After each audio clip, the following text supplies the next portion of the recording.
Hi friends, good morning. चले આપણે topic 2 માં જોઈશું નફા નુકસાન ખાતાનું નમૂનો। ત્યાર પછીનો ટોપિક નંબર 3 છે આપણો નફા નુકસાન ફાળવણી ખાતાનો નમૂનો।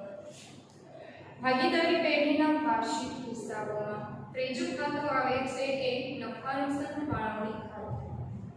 હવે પ્રશ્ન પહેલો થાય કે નફા નુકસાન ફાળવણી ખાતું એટલે શું अथवा तो शा माटे छे ए बनाववामां आवे छे के।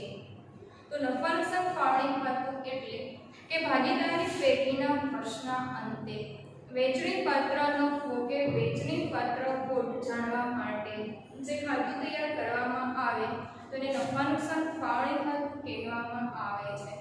હવે શા માટે કે જેટલા ભાગીદારો છે એ બધા જ ભાગીદારો વચ્ચે વર્ષના અંતે છે વેચણી પાત્ર નફો અથવા તો વેચણી પાત્ર ખોટ છે એ કેટલી મળે એ જાણવા માટે નફા નુકસાન ફાળવણી ખાતું છે એ બનાવવામાં આવે છે। તો નફા નુકસાન ફાળવણી ખાતું બનાવવામાં આવે તો ફરજિયાત છે એનું હેડિંગ આપે અને ત્યાર પછી છે એ વિગત રકમ રૂપિયા વિગત અને રકમ રૂપિયાનું છે એ ફોર્મેટ બનાવવાનું રહેશે। જે રીતે નફા નુકસાન ખાતામાં છે એ ઉધાર બાજુ છે એ ડાબી બાજુ અને જમા બાજુ છે એ જમણી બાજુ તરીકે છે એ નોંધણી કરવાની રહેશે। ટૂંકમાં જો વિદ્યાર્થી મિત્રોએ છે એ નફા નુકસાન ફાળવણી ખાતું બનાવવું ન હોય તો એની તમામ માહિતી છે એ નફા નુકસાન ફાળવણી ખાતું બનાવવું ન હોય તો એ તમામ માહિતી છે એ નફા નુકસાન ખાતામાં છે એ નોંધવાની રહેશે। તો ટૂંકમાં નફા નુકસાન ફાળવણી ખાતું છે એ નફા નુકસાન ખાતાનો એક જ ભાગ ગણવામાં આવે છે। તો વાત કરીએ નફા નુકસાન ફાળવણી ખાતામાં છે એ કઈ માહિતીઓ છે એ નોંધવામાં આવે છે એ તો જોઈએ કે ફાળવણી ખાતાની ઉધાર બાજુ સૌપ્રથમ નોંધવાની રહેશે ચોખ્ખી ખોટ। જો નફા નુકસાન ખાતું બંધ કરતા ત્યાં ચોખ્ખી ખોટ મળતી હોય તો હંમેશા એ ફાળવણી ખાતાની છે એ ઉધાર બાજુ નોંધવાની રહેશે। ત્યાર પછી આવે છે એ ભાગીદારોની મૂડી પર વ્યાજ। જો ભાગીદાર છે એ ધંધામાં મૂડી લાવતો હોય અને હવાલામાં છે એના પર વ્યાજ રકમ કીધેલું હોય તો હવાલાની છે હંમેશા ઓછામાં ઓછી 2 નોંધ। તો એમાંની એક નોંધ છે એ ફાળવણી ખાતાની ઉધાર બાજુ છે એ કરવાની રહેશે। હવે જો એક કરતાં વધારે ભાગીદાર છે મૂડી લાવેલા હોય અને એના પર વ્યાજ ગણવાનું કીધેલું હોય તો એ તમામ ભાગીદારની વ્યાજની રકમ છે એ વિગતના ખાનામાં નોંધી અને એનો સરવાળો છે એ રકમ રૂપિયામાં નોંધવાનો રહેશે। જો આ મૂડી પર વ્યાજ છે એ ફાળવણી ખાતામાં નોંધવું ન હોય તો એ વ્યાજ છે એ નફા નુકસાન ખાતામાં છે એ નોંધણી કરી શકાય। એટલે કે નફા નુકસાન ખાતાની ઉધાર બાજુ છે એ મૂડી પર વ્યાજ નોંધવાનું રહેશે। શા માટે કે મૂડી પર વ્યાજ છે એ ધંધા માટે ખર્ચો છે અને ખર્ચા તરીકે છે એ ઉધાર બાજુ નોંધણી કરવાની રહેશે। ત્યાર પછીની બીજી માહિતી આવે છે એ ભાગીદારોના ચાલુ ખાતાની જમા બાકીનું વ્યાજ। જો તમને ચાલુ ખાતાની માહિતી છે એ કાચા સરવૈયામાં આપેલી હોય અને હવાલામાં વ્યાજ ગણવાનું કીધેલું હોય તો જમા બાકી તરીકે જે બાકી આપેલી હોય તો એનું વ્યાજ છે એ હંમેશા ફાળવણી ખાતાની છે એ ઉધાર બાજુ નોંધવાનું રહેશે। બીજી વસ્તુ કે ચાલુ ખાતાની છે માહિતી આપેલી હોય તો હંમેશા છે બંને ભાગીદારની છે એક બાકી ન હોય।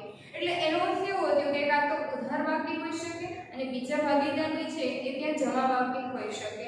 તો જે ભાગીદારની છે એ જમા બાકી હોય અને એના પર વ્યાજ ગણવાનું કીધેલું હોય તો એ વ્યાજ છે એ ઉધાર બાજુ નોંધવાનું રહેશે। ત્યાર પછીની માહિતી આવે છે એ ભાગીદારોનો પગાર બોનસ કે કમિશન કે મહેનતાણું।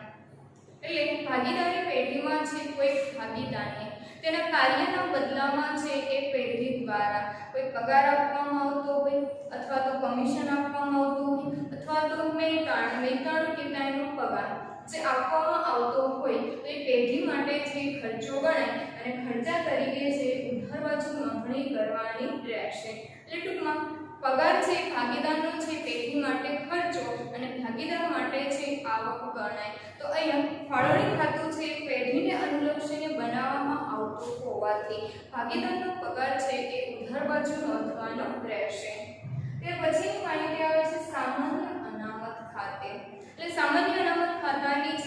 બાકી આપેલી હોય અને હવાલો આપેલો હોય તો એ સામાન્ય અનામતની રકમ છે એ ફાળવણી ખાતાની ઉધાર બાજુ છે એ નોંધણી કરવાની રહેશે।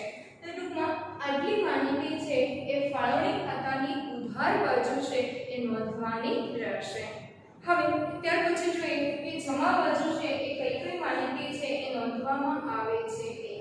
તો ફાળવણી ખાતાની જમા બાજુ સૌપ્રથમ નોંધવાનું રહેશે ચોખ્ખો નફો।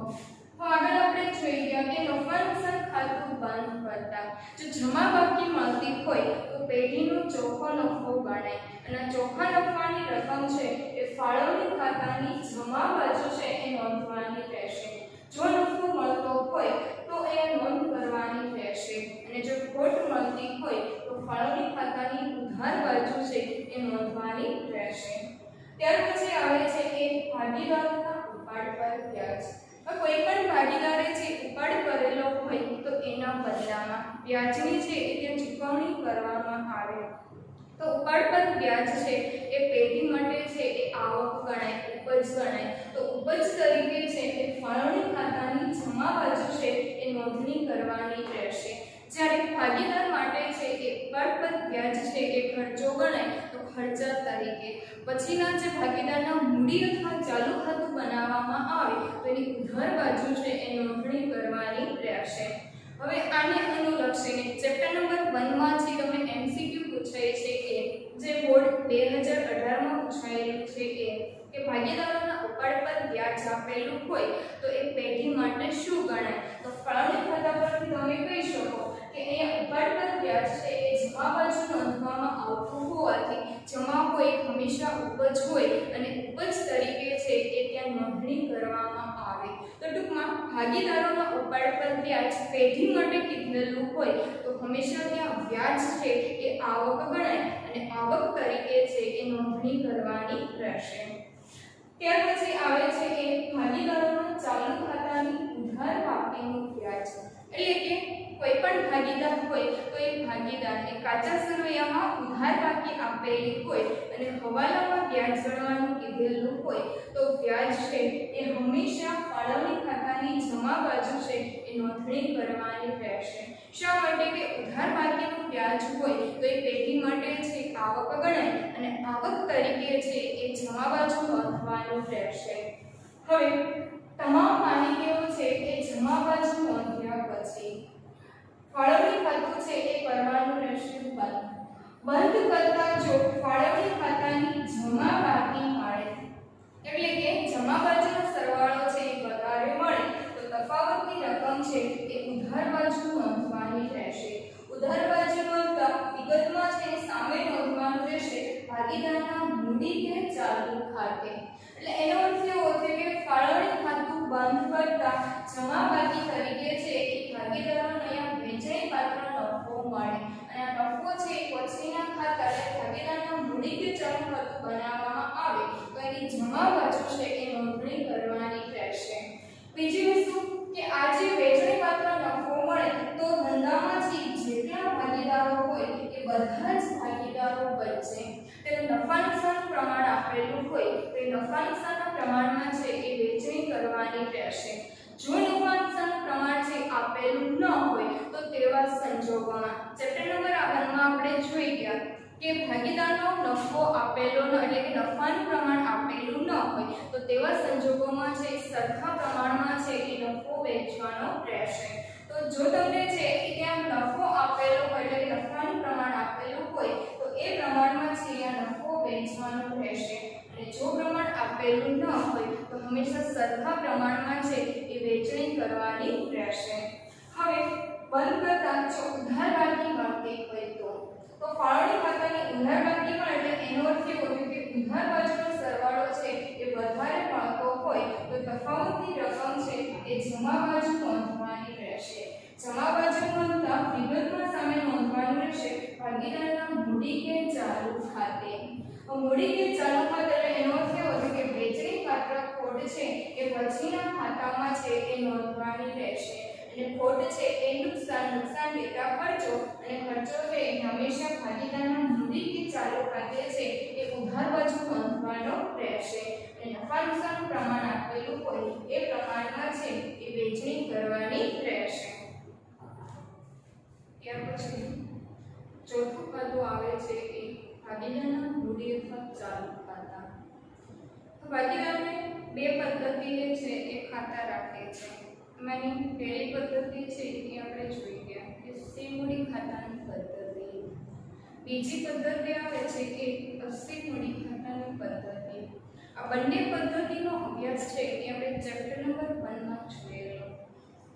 સ્થિર મૂડી ખાતાની પદ્ધતિ એટલે શું કે ભાગીદારના મૂડી ખાતા રાખવાની પદ્ધતિમાં મૂડી અને ચાલુ ખાતું એટલે કે જે ભાગીદારની મૂડી હોય એમાં શરૂઆતની મૂડી અને આખરની મૂડીમાં છે એ કોઈ ફેરફાર જોવા મળતો ન હોય તો એને સ્થિર મૂડી ખાતાની પદ્ધતિ કહેવામાં આવે છે। એટલે એનો અર્થ એવો છે કે સ્થિર મૂડી ખાતાની પદ્ધતિમાં છે એ બે ખાતા તૈયાર કરવામાં આવે। એનું પહેલું ભાગીદારના મૂડી ખાતા અને બીજું ખાતું આવે છે એ ભાગીદારના ચાલુ ખાતા। જો ભાગીદાર છે એ સ્થિર મૂડી ખાતાની પદ્ધતિએ છે એ ખાતા બનાવતો હોય તો મૂડી ખાતામાં છે એ ભાગીદારની શરૂઆતની મૂડીમાં વધારો અને ઘટાડો થતો હોય તો આટલી માહિતી છે એ મૂડી ખાતામાં નોંધવાની રહેશે અને ત્યાર પછીનું ખાતું બનાવવામાં આવે ચાલુ ખાતું। તો ચાલુ ખાતામાં છે એ ભાગીદારની શરૂઆતની બાકી એટલે કે ચાલુ ખાતાની શરૂઆતની જે બાકી આપેલી હોય એ બાકી ઉપરાંત ભાગીદારના કોઈ પગાર બોનસ કમિશન કે વેતન આપેલો હોય તો તમામ માહિતી છે એ ચાલુ ખાતામાં નોંધવાની રહેશે। પરંતુ જો ભાગીદાર છે એ અસ્થિર મૂડી ખાતાની પદ્ધતિએ છે એ મૂડી ધરાવતો એટલે કે ખાતા બનાવતો હોય ત્યાં ફક્ત મૂડી ખાતું એક જ બનાવવાનું રહેશે। જો અસ્થિર મૂડી ખાતાની પદ્ધતિએ છે મૂડી ખાતું બનાવે તો તમામ માહિતીઓ છે એ ચાલુ ખાતામાં ન નોંધતા ત્યાં મૂડી ખાતામાં છે એ નોંધવાની રહેશે। એટલે કે ચાલુ ખાતાની બાકી છે ત્યાં આપેલી ન હોય એ સિવાયની જે આમાં માહિતી આપેલી હોય ચાલુ ખાતામાં માહિતી આપેલી હોય તો એ તમામ માહિતી છે એ મૂડી ખાતામાં નોંધવાની રહેશે। તો હવે જોઈએ કે ભાગીદાર છે એ સ્થિર મૂડી ખાતાની પદ્ધતિએ છે એ મૂડી ધરાવતો હોય તો ત્યારે બનાવવામાં આવતું ચાલુ ખાતું। તો જોઈએ ભાગીદારના ચાલુ ખાતા। અત્યાર સુધી જે આપણે ખાતા જોયેલા તો એમાં છે એ સેમ ફોર્મેટ આવતા, જ્યારે અહીંયા છે એ ચાલુ ખાતામાં છે ફોર્મેટ અલગ આવે છે। એ શા માટે કે અહીંયા જે ચાલુ ખાતું બનાવવામાં આવે છે કોણ આવે છે ભાગીદારના। એટલે કે ભાગીદારે છે એ પેઢી સાથે જે વ્યક્તિગત વ્યવહારો કરેલા હોય તો એ વ્યક્તિગત વ્યવહારો નોંધવા માટે એ ચાલુ ખાતું છે એ બનાવવાનું રહેશે। તો ભાગીદારના વ્યક્તિગત વ્યવહારો નોંધવામાં આવતા હોવાથી એના ખાતામાં છે એ ભાગીદારના નામ નોંધવાના રહેશે। પેઢીમાં છે જેટલા ભાગીદાર હોય તો એ બધા જ ભાગીદારના નામ છે એ એમના મૂડી અથવા ચાલુ ખાતામાં છે એ નોંધવાના રહેશે। તો જોઈએ ચાલુ ખાતાનો નમૂનો। તો સૌપ્રથમ છે એ ભાગીદારોના ચાલુ ખાતા ફરજિયાત છે ત્યાં હેડિંગ આપવાનું રહેશે। હેડિંગ આપ્યા પછી ઉધાર બાજુ સૌપ્રથમ નોંધવાની રહેશે તારીખ। ચાલુ ખાતા અથવા તો મૂડી ખાતા બનાવવામાં આવે તો ફરજિયાત છે એ તારીખ લખવાની રહેશે। ઉધાર બાજુનો વ્યવહાર હોય તો તારીખનું હેડિંગ છે એ ઉધાર બાજુ અને જમા વ્યવહાર કરેલો હોય તો જમા બાજુ તારીખ છે એ ફરજિયાત નોંધવાની રહેશે। ત્યાર પછી આપશે કે બીજું જે ખાનું આવે છે એ વિગતનું ખાનું। ત્યાર પછી જેટલા ભાગીદાર હોય એ ભાગીદારના છે એ નામ નોંધવાના રહેશે। ત્યાર પછી તારીખ વિગત અને જમા બાજુ જે ભાગીદારે વ્યક્તિગત રીતે વ્યવહાર કરેલા હોય તો એની જમા બાજુ છે એ ભાગીદારના નામ ત્યાં નોંધવાના રહેશે। તો આ રીતે છે ફોર્મેટ આપ્યા પછી જે માહિતી છે એ વિગતમાં આવે છે તો એમાં સૌપ્રથમ જોઈએ ચાલુ ખાતાની ઉધાર બાજુ કઈ માહિતીઓ છે એ આવે છે તો એમાંની સૌપ્રથમ માહિતી આવે છે એ બાકી આગળ લાવ્યા। એટલે કે કાચું સરવૈયું આપેલું હોય એ કાચા સરવૈયામાં ભાગીદારની ચાલુ ખાતાની ઉધાર બાકી આપેલી હોય તો હંમેશા છે એ શરૂઆતની સિલક ગણાય। અને શરૂઆતની સિલક હોય તો એના માટે શબ્દ છે આગળ આપણે ધોરણ 11 માં જોઈ ગયા કે બાકી આગળ લાવ્યા. તો જ્યારે કોઈ પણ ચાલુ ખાતાની છે ભાગીદારની શરૂઆતની ઉધાર બાકી આપેલી હોય તો એને સૌપ્રથમ છે એ તારીખમાં 1/4. શા માટે કે શરૂઆતની હોય તો આપણે જાણીએ છીએ કે નાણાકીય વર્ષની શરૂઆત છે એ ક્યારે થઈ છે 1/4. તો 1/4 ફટી હોવાથી તારીખમાં છે એ 1/4 તારીખ નોંધી જે તે વર્ષ આપેલું હોય એ દાખલા પ્રમાણે વર્ષ છે એ નોંધવાનું રહેશે. ત્યાર પછી વિગતમાં છે એ બાકી આગળ લાવ્યા શબ્દ નોંધી અને જે ભાગીદારની બાકી આપેલી હશે એ ભાગીદારના ખાનામાં છે એ રકમ નોંધવાની રહેશે. ત્યાર પછી આવે છે એ ઉપાડ ખાતે. ભાગીદાર છે એ વર્ષ દરમિયાન છે કોઈ પણ સમયે છે એ ઉપાડ કરી શકે. એટલે એમાં તારીખ છે એ કોઈ ચોક્કસ નથી. વર્ષના શરૂઆતમાં અથવા તો વચ્ચે પણ ઉપાડ કરી શકે. તો જે તારીખે છે એ ભાગીદારે ઉપાડ કરેલો હોય તો એ તારીખ છે એ ત્યાં નોંધવાની રહેશે. ત્યાર પછી વિગતમાં નોંધવાનું રહેશે ઉપાડ ખાતે. અને રકમમાં છે એ રકમના ખાનામાં છે એ રકમ જે તે ભાગીદારે ઉપાડ કરેલ થશે એ એની રકમમાં છે એ રકમ નોંધવાની રહેશે. ત્યાર પછી આવે છે એ ઉપાડ પર વ્યાજ. હવે ભાગીદારે છે એ ઉપાડ કરેલો હોય અને હવાલામાં છે વ્યાજ આપેલું હોય ત્યારે ફરજિયાત છે એ ઉપાડ પર વ્યાજ ગણવાનું રહેશે. અને આ વ્યાજ છે એ હંમેશા વર્ષના અંતે છે એ ગણવામાં આવે. એ વર્ષના અંતે ગણવામાં આવતું હોવાથી તારીખમાં તારીખ છે એ 31/3 છે એ નોંધવાની રહેશે. અને જે ભાગીદારે ઉપાડ કરેલો હોય એની રકમ પર જ છે એ વ્યાજ ગણવાનું રહેશે. અને વ્યાજ ગણી અને જે તે ભાગીદારના ખાનામાં છે એ રકમ નોંધવાની રહેશે. બીજી વસ્તુ વિદ્યાર્થી મિત્રો કે ઉપાડ પર વ્યાજ છે એ કઈ રીતે ગણવામાં આવે છે એ લક્ષ્યને વ્યાજ ગણવાનું કીધેલું હોય તો એ પ્રમાણે છે એ વ્યાજની ગણતરી કરવાની રહેશે. ત્યાર પછીની માહિતી આવે છે એ ચાલુ ખાતાની ઉધાર બાકીનું વ્યાજ.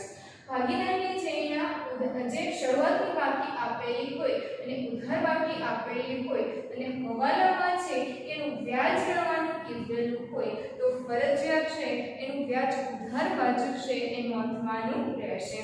તો હવાલામાં છે એ બીજી નોંધ છે એ ચાલુ ખાતાની ઉધાર બાજુ કરવાની રહેશે.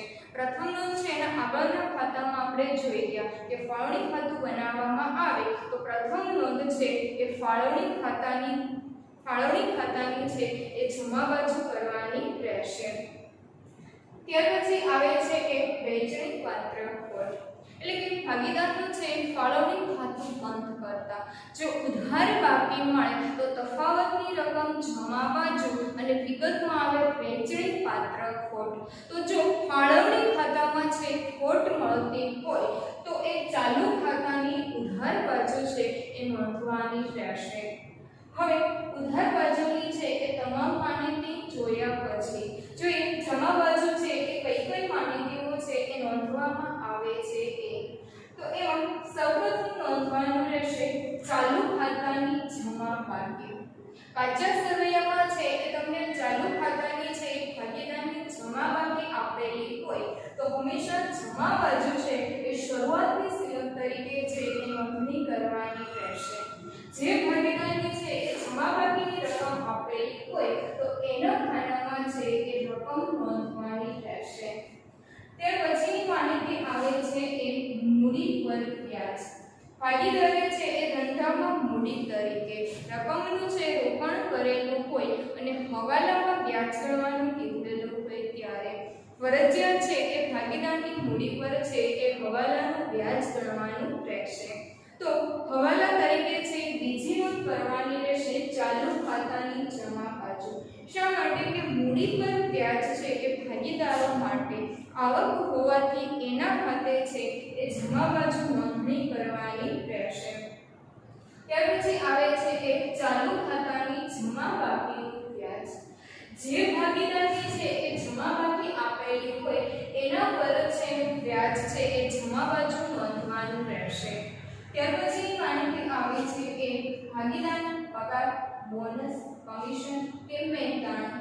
તો ધંધામાં છે કોઈ ભાગીદાર છે કાર્ય કરતો હોય તેના કાર્યના બદલામાં જે પગાર આપવામાં આવે અથવા તો એને જે કમિશન નક્કી કરેલું હોય એ કમિશન આપવામાં આવે તો એ ભાગીદાર માટે છે એ આવક ગણાય. અને આવક તરીકે છે એ ભાગીદારના ચાલુ ખાતાની છે એ જમા બાજુ નોંધણી કરવાની રહેશે. તો ટૂંકમાં ભાગીદારના પગાર, બોનસ કે કમિશન આપેલું હોય એ તમને હવાલામાં આપેલું હોય અને હવાલામાં આપેલું હોય તો બીજી નોંધ છે એ ચાલુ ખાતાની જમા બાજુ છે એ કરવાની રહેશે. અને પ્રથમ નોંધ છે એ આગળના ખાતામાં એટલે કે ફાળવણી ખાતામાં છે આપણે જોઈ ગયા કે ફાળવણી ખાતાની ઉધાર બાજુ છે એ પ્રથમ હવાલાની છે એ નોંધણી કરવાની રહેશે. બીજી વસ્તુ કે ખાસ ધ્યાનમાં રાખવાનું છે કે હવાલામાં જે કોઈ ભાગીદારનો છે તમને માસિક પગાર આપેલો હોય ત્યારે જો માસિક પગાર આપેલો હોય તો હંમેશા એને વાર્ષિક ગણી અને ભાગીદારનો પગાર છે એ નોંધવાનો રહેશે. શા માટે કે અહીંયા જે હિસાબો બનાવવામાં આવે એ વર્ષના અંતે અને વર્ષના અંતે બનાવવામાં આવતા હોવાથી ભાગીદાર શરૂઆતથી લઈ અને વર્ષના અંત સુધી છે એ કાર્ય કરેલ હોવાથી આખા વર્ષના પગારની છે એ ચૂકવણી કરવાની રહેશે. આથી કોઈ પણ ભાગીદારનો છે એ પગાર આપેલો હોય તો હંમેશા વાર્ષિક ગણી અને ચાલુ ખાતાની જમા બાજુ છે એ રકમ નોંધવાની રહેશે. ત્યાર પછી આવે છે એ વહેંચણી પાત્ર નફો. જો ફાળવણી ખાતું બંધ કરતા જમા બાકી મળે તો તફાવતની રકમ છે એ ઉધાર બાજુ અને વિગતમાં નોંધવાનું રહેશે વહેંચણી પાત્ર નફો. આ વહેંચણી પાત્ર નફો છે એ ફાળવણી ખાતેથી છે એ ચાલુ ખાતે લાવી અને ભાગીદારોના ચાલુ ખાતામાં છે એ જમા બાજુ નોંધણી કરવાની રહેશે. હવે તમામ માહિતીઓ નોંધ્યા પછી કરવાનું રહેશે ચાલુ ખાતું બંધ. જો ચાલુ ખાતું બંધ કરતા જમા બાકી મળે એટલે કે જમા બાજુનો સરવાળો વધારે મળે તો તફાવતની રકમ છે એ ઉધાર બાજુ નોંધવાની રહેશે. ઉધાર બાજુ નોંધતા વિગતમાં લખવાનું રહેશે બાકી આગળ લાવ્યા. શા માટે કે ચાલુ ખાતું બંધ કરતા એને આખરની બાકી મળતી હોવાથી આખરની બાકી માટે છે શબ્દ આપણે જોઈ ગયા કે આ લઈ ગયા તો આખરની બાકીના સામે વિગતમાં નોંધવાનું રહેશે બાકી આગળ લઈ ગયા. આ બાકી આગળ લઈ ગયા એ આખરની બાકી. જો જમા બાકી મળતી હોય તો પછીનું પત્રક એટલે કે એના પછીનું પત્રક બનાવવાનું રહેશે પાકું સરવૈયું. તો એ પાકા સરવૈયામાં મૂડી દેવા બાજુ છે એ નોંધણી કરવાની રહેશે. ફરીથી વિદ્યાર્થી મિત્રો કે ચાલુ ખાતું બંધ કરતા જો જમા બાકી મળે તો તફાવતની રકમ ઉધાર બાજુ અને આખરની બાકી તરીકે પાકા સરવૈયામાં મૂડી દેવા બાજુ છે એ નોંધણી કરવાની રહેશે. એ જ રીતે જરૂરી નથી કે જમા બાકી જ મળે, ઘણીવાર છે એ ઉધાર બાકી પણ મળે. તો ચાલુ ખાતું બંધ કરતા જો ઉધાર બાકી મળતી હોય એટલે કે ઉધાર બાજુનો સરવાળો છે એ વધારે મળતો હોય તો તફાવતની રકમ છે એ ચાલુ ખાતાની જમા બાજુ છે એ નોંધવાની રહેશે. જમા બાજુ નોંધતા વિગતમાં આખરની ઉધાર બાકી અને આખરની જો અહીંયા ઉધાર બાકી મળતી હોય તો આ તફાવતની રકમ છે એ પાકા સરવૈયામાં મિલકત લેણા બાજુ છે એ નોંધણી કરવાની રહેશે. ટૂંકમાં જમા બાકી મળે તો આખરની બાકી છે એ પાકા સરવૈયામાં મૂડી દેવા બાજુ અને ઉધાર બાકી મળે તો પાકા સરવૈયામાં મિલકત લેણા બાજુ છે એ નોંધણી કરવાની રહેશે. જો અહીંયા સી મૂડી ખાતાની પદ્ધતિએ જો ભાગીદાર મૂડી ખાતા ધરાવતો હોય તો જ અહીંયા તમારે ચાલુ ખાતામાં છે એ આ રીતે માહિતી છે એ નોંધવાની રહેશે. એ સિવાયની એટલે કે ભાગીદારની છે એ શરૂઆતની મૂડી અને મૂડીમાં વધારો ઘટાડો આપેલો હોય તો એ મૂડી ખાતામાં છે એ નોંધવાનું રહેશે. પરંતુ જો ભાગીદાર છે એ અસ્થિર મૂડી ખાતાની પદ્ધતિએ જો ખાતા રાખતો હોય તો આ ચાલુ ખાતું ન બનાવતા ત્યાં તમારે બનાવવાના રહેશે મૂડી ખાતા બનાવતા ત્યારે અહીંયા ચાલુ ખાતાની છે એ કોઈ બાકી છે એ આપેલી હશે નહીં અને વ્યાજ પણ અહીંયા છે એ ગણવાનું રહેશે નહીં. તો એનો મીનિંગ એવો હતો કે એ સિવાયની માહિતી છે એ આ બધી જ માહિતી છે એ મૂડી ખાતામાં નોંધવાની રહેશે અને ચાલુ ખાતા સિવાયની માહિતી એટલે કે અહીંયા છે એ ભાગીદારની તમને મૂડી આપેલી હોય તો એ મૂડી શરૂઆતની શિલ્લક તરીકે છે એ નોંધવાની રહેશે અને કૌંસમાં નોંધવાનું રહેશે શરૂની ભાગીદારની મૂડી. મૂડીની છે હંમેશા જમા બાકી જ હોવાથી અહીંયા મૂડી ખાતાની જમા બાજુ છે એ શરૂઆતની શિલ્લક તરીકે છે એ નોંધણી કરવાની રહેશે. બીજી બાબત એમાં પ્લસ કરવાની રહેશે કે મૂડી પર વ્યાજ જે મૂડી પર વ્યાજ છે એમનું એમ જ ત્યાં નોંધણી કરવાની રહેશે. બીજી બાબત કે ભાગીદારે છે મૂડીમાં વધારો કરેલો હોય તો વધારા તરીકે છે એ હંમેશા જમા બાજુ છે એ નોંધણી કરવાની રહેશે અને જો ભાગીદાર છે એ મૂડીની રકમનો છે એ ઉપાડ કરતો એટલે કે ઉપાડી જતો હોય તો મૂડીમાં છે એ ઘટાડો થાય અને ઘટાડા તરીકે છે એ અહીંયા ઉધાર બાજુ છે એ નોંધણી કરવાની રહેશે. તો ટૂંકમાં અસ્થિર મૂડી ખાતાની પદ્ધતિ હોય તો મૂડી ખાતું છે એ બનાવવાનું રહેશે એટલે કે ચાલુ ખાતું છે એ બનાવવાનું રહેશે નહીં અને એમાં એક વસ્તુ છે એ પ્લસ કરવાની છે કે મૂડીની છે એ શરૂઆતની શિલ્લક છે એ મૂડી ખાતામાં ત્યાં નોંધવાની રહેશે અને બાકીનું જે ચાલુ ખાતામાં આપણે જોઈએ એ મૂડી ખાતામાં